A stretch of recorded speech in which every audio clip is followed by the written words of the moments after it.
In my tortured ears there sounds unceasingly a nightmare whirring and flapping, and a faint distant baying as of some gigantic hound. It is not dream, it is not, I fear, even madness, for too much has already happened to give me these merciful doubts. St. John is a mangled corpse. I alone know why, and such is my knowledge that I am about to blow out my brains for fear I shall be mangled in the same way.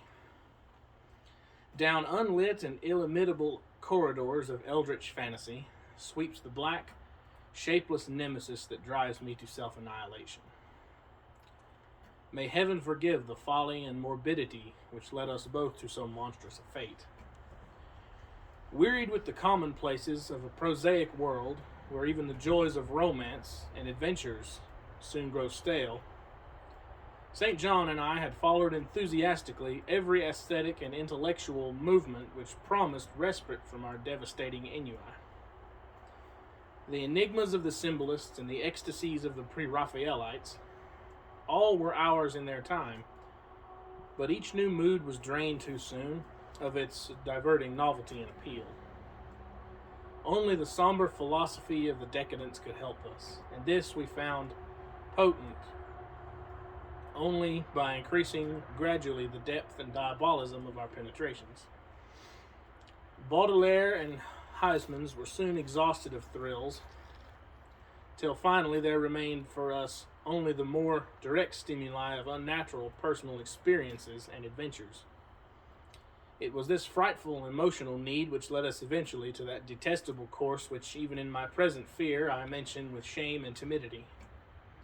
That hideous extremity of human outrage, the abhorred practice of grave robbing.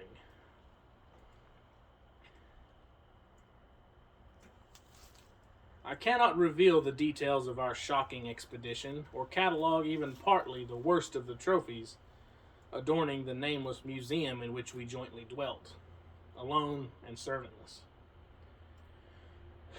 Our museum was a blasphemous, unthinkable place, where with the satanic taste of neurotic virtuosi, we had assembled an universe of terror and a secret room far, far underground, where huge winged demons, carven of basalt and onyx, vomited from wide grinning mouths weird green and orange light, and hidden pneumatic pipes ruffled into kaleidoscopic dances of death the line of red charnel things, hand in hand, woven in voluminous black hangings. Through these pipes came at will the odors our moods most craved, sometimes the scent of pale funeral lilies, sometimes the narcotic incense of imagined eastern shrines of the kingly dead, and sometimes, how I shudder to recall it, the frightful, soul-upheaving stenches of the uncovered grave.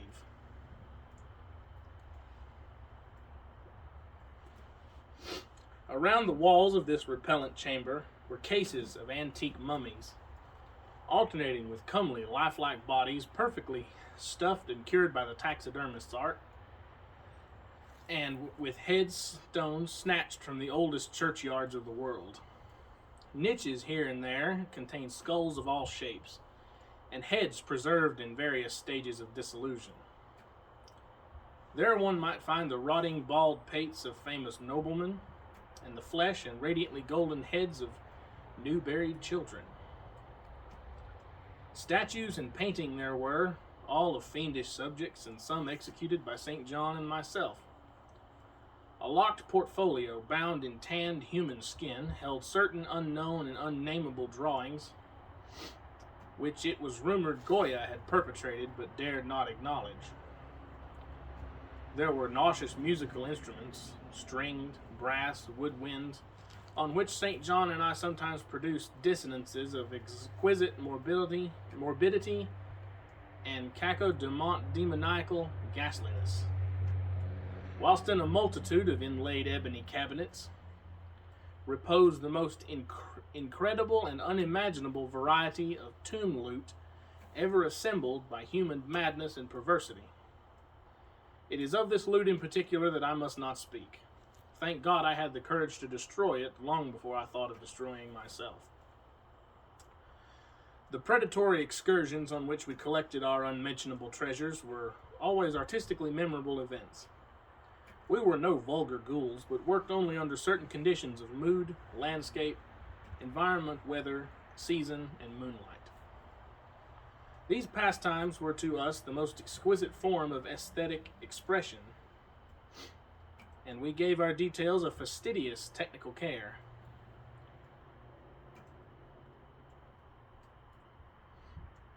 An inappropriate hour, a jarring lighting effect, or a clumsy manipulation of the damp sod would almost totally destroy for us that ecstatic titillation which followed the exhumation of some ominous grinning secret of the earth. Our quest for novel scenes and piquant conditions was feverish and insatiate. St. John was always the leader, and he it was who led the way at last to that mocking, accursed spot which brought us our hideous and inevitable doom. By what malign fatality were we lured to that terrible Holland churchyard?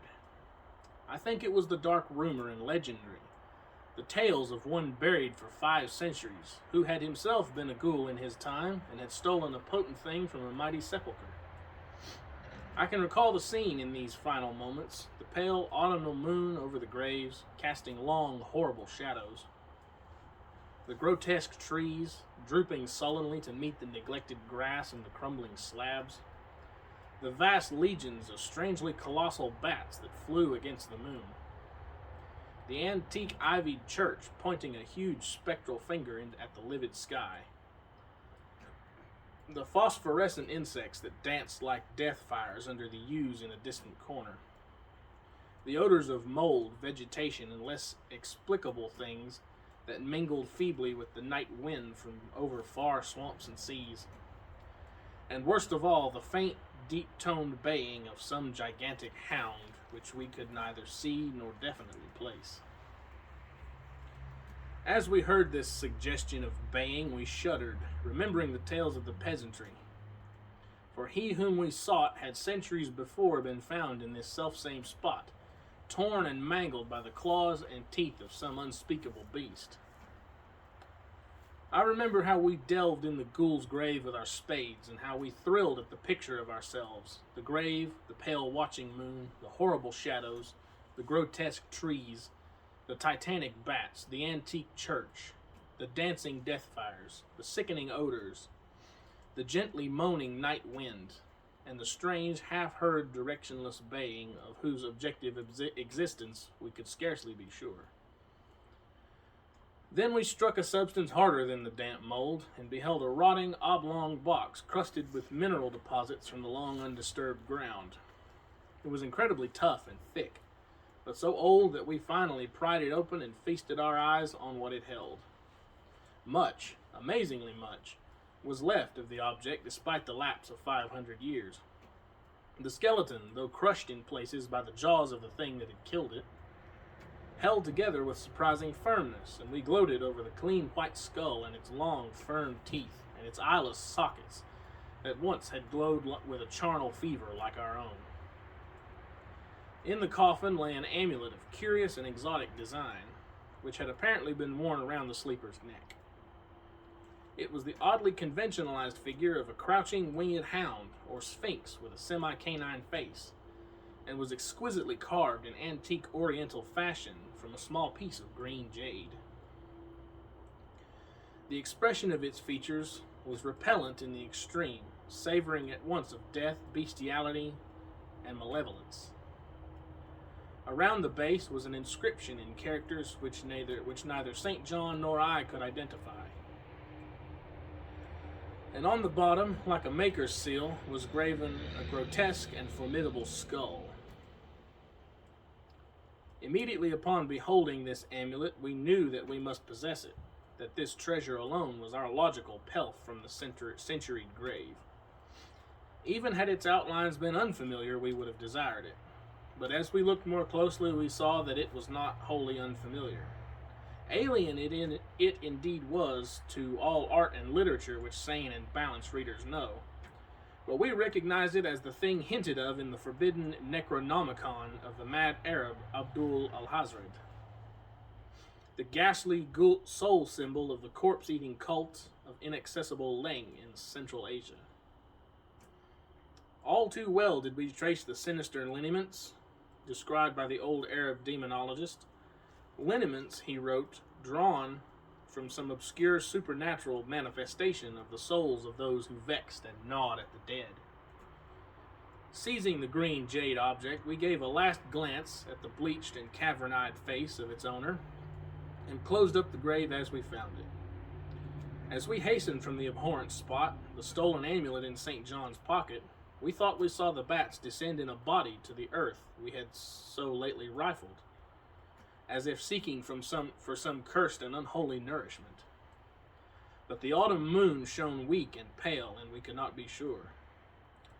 So too, as we sailed the next day away from Holland to our home, we thought we heard the faint distant baying of some gigantic hound in the background. But the autumn wind moaned sad and wan, and we could not be sure. Less than a week after our return to England, strange things began to happen. We lived as recluses, devoid of friends, alone and without servants, in a few rooms of an ancient manor house on a bleak and unfrequented moor, so that our doors were seldom disturbed by the knock of the visitor. Now, however, we were troubled by what seemed to be a frequent fumbling in the night, not only around the doors, but around the windows also, upper as well as lower. Once we fancied that a large opaque body darkened the library window when the moon was shining against it. And another time we thought we heard a whirring or flapping sound not far off. On each occasion, investigation revealed nothing, and we began to ascribe the occurrences to imagination, which still prolonged in our ears the faint far baying we thought we had heard in the Holland churchyard.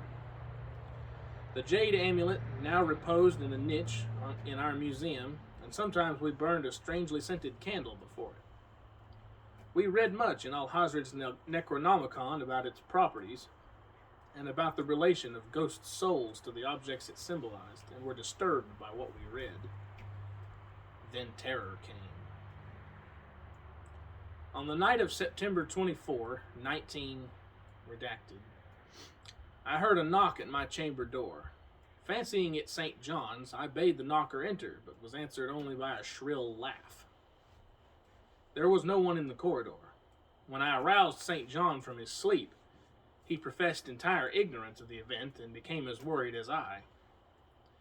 It was the night that the faint, distant baying over the moor became to us a certain and dreaded reality. 4 days later, whilst we were both in the hidden museum, there came a low, cautious scratching at the single door which led to the secret library staircase. Our alarm was now divided, for, besides our fear of the unknown, we had always entertained a dread that our grisly collection might be discovered. Extinguishing all lights, we proceeded to the door and threw it suddenly open, whereupon we felt an unaccountable rush of air, and heard, as if receding far away, a queer combination of rustling, tittering, and articulate chatter. Whether we were mad, dreaming, or in our senses, we did not try to determine. We only realized with the blackest of apprehensions that the apparently disembodied chatter was beyond a doubt in the Dutch language. After that, we lived in growing horror and fascination. Mostly we held to the theory that we were jointly going mad from our life of unnatural excitements, but sometimes it pleased us more to dramatize ourselves as the victims of some creeping and appalling doom. Bizarre manifestations were now too frequent to count.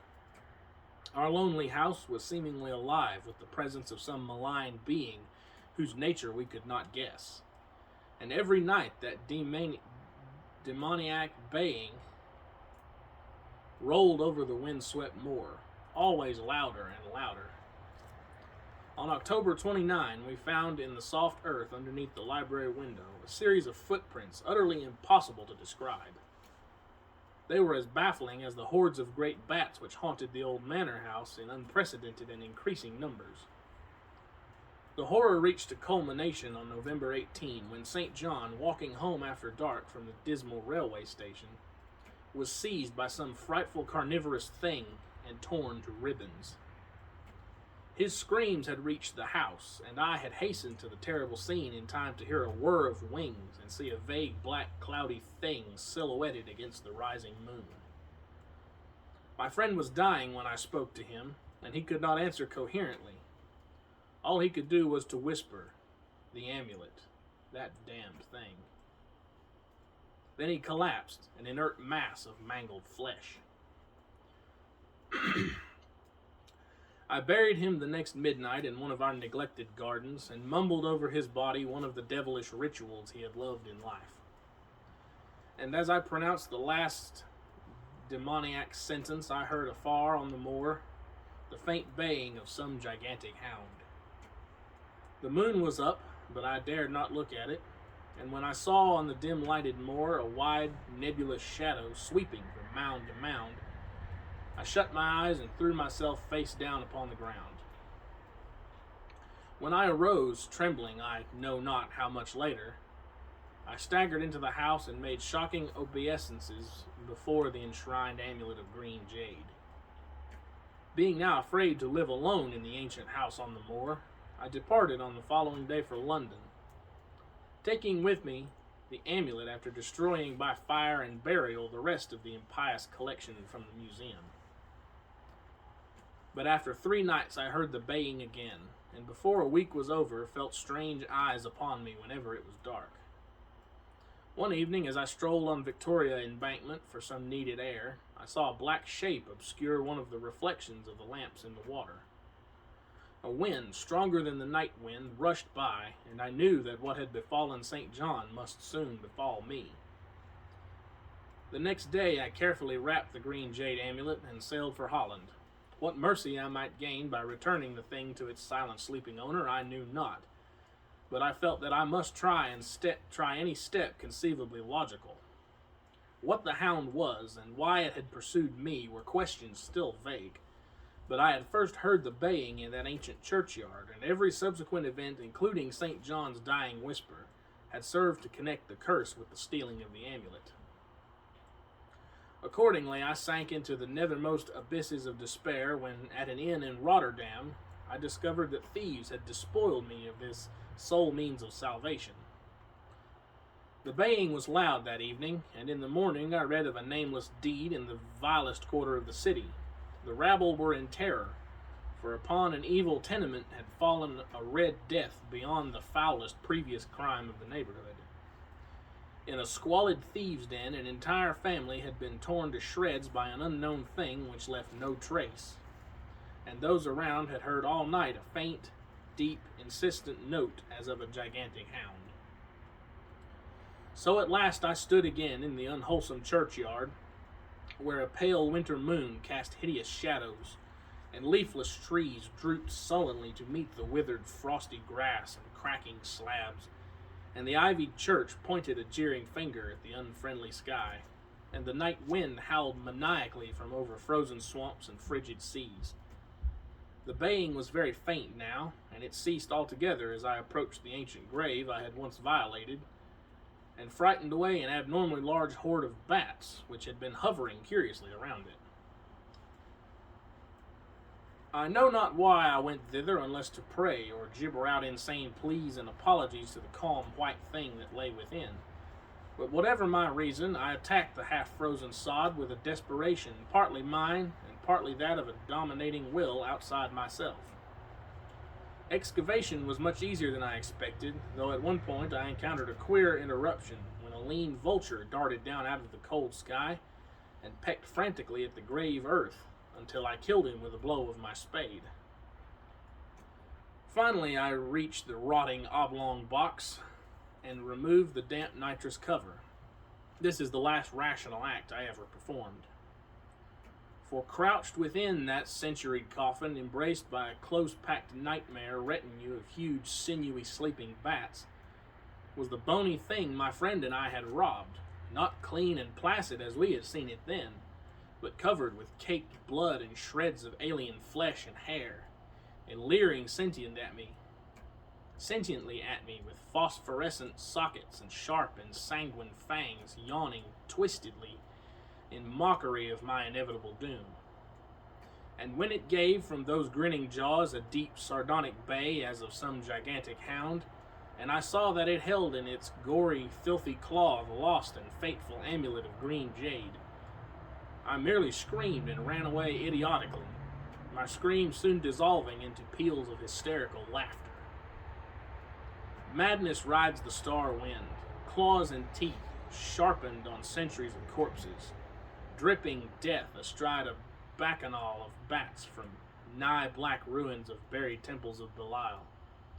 Now, as the baying of that dead fleshless monstrosity grows louder and louder, and the stealthy whirring and flapping of those accursed web wings circles closer and closer, I shall seek with my revolver the oblivion which is my only refuge from the unnamed and unnameable.